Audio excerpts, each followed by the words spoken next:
नमो बुद्धाय। श्रावस्ती में एक सेठ रहता था। वह बहुत ही धनी था, करोड़पति था, लेकिन वो बहुत ही कंजूस था। वो कभी बीमार हो जाए तो अपना इलाज नहीं करता था, कुछ जड़ी बूटी खा करके ठीक हो जाता था।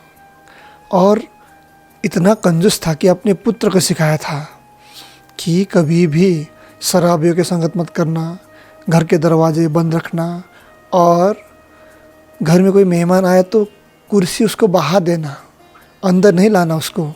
अंदर आएगा तो चाय देना पड़ेगा, पानी देना पड़ेगा, अन्य खाने की सामग्री देना पड़ेगा। और कभी बीमार पड़ जाए तो अपने से कुछ आयुर्वेदिक दवा खा लो। ऐसा पैसा खर्चा करना आवश्यक नहीं है। धन का स्वभाव है खर्च हो जाना, नष्ट हो जाना, और कुछ पागल लोग धन को ऐसे ही नष्ट कर जाता है। तो इसको समझते हो, तुमको जीवन जीना है, पैसा खर्चा नहीं करना है, ऐसा कह करके अपने बेटा को भी उपदेश देता था। लेकिन समय का बस किसके हाथ में है?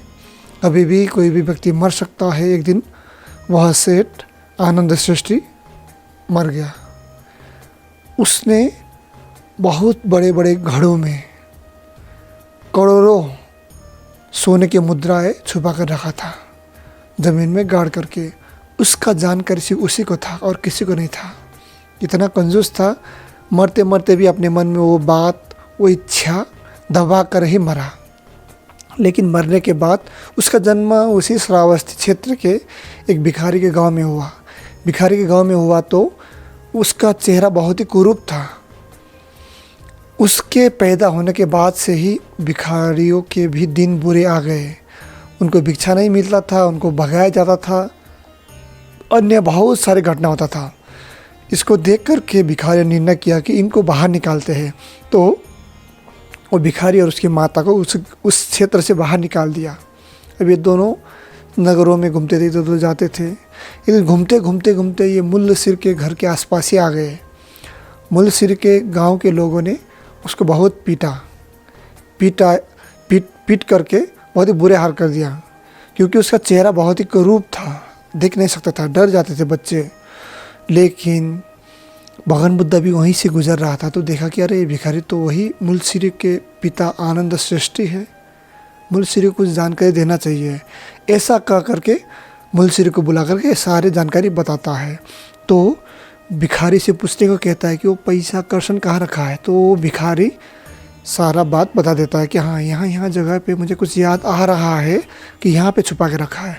जब उस जगह को खोदते हैं, मट्टी वहाँ से बाहर निकलता है तो वहाँ पे सोने के कर्षण मिलता है।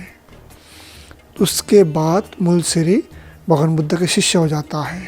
उस भिखारी को भी अपना लोभ कम करने के लिए, धर्म में चलने के लिए उपदेश देता है, उनको भी सही रास्ता में लाता है। तो मुल्लसिरी बुद्ध के शिष्य बन जाता है। तो इससे जुड़ा हुआ गाथा है, ये बहुत ही अर्थपूर्ण है हमारे जीवन के लिए। जो गाथा और इसका अर्थ इस प्रकार है। पुत्तमत्थि धनत्मत्थि इति बालो विहन्यति अत्ता ही अत्तनो नत्थि कुतो पुत्तो कुतो धनं। ये मेरा पुत्र है, ये मेरा धन है। इस प्रकार सोचते सोचते मूर्ख लोग परेशान होते हैं।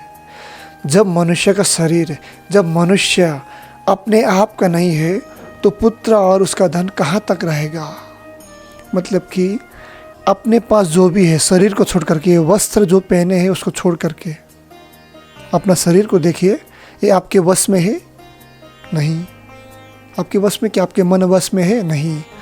जब मनुष्य अपना शरीर, अपना मन, अपने चित्त, अपने आप को वश में नहीं कर सकता है तो ये मेरा पुत्र है, ये मेरा देश है, मेरा घर है, ये मेरा धन है, ऐसा कह करके लड़ाई, युद्ध, तमाम अहंकार, तमाम अपना प्रभुत्व दिखा रहा है, ये किस काम का है। तो इस बात को समझते हुए आप लोग धर्म में ऐसे आगे बढ़ते रहे। जो भी समस्या होगा अवश्य ही कमेंट बॉक्स में लिखिएगा। नमो बुद्धाय।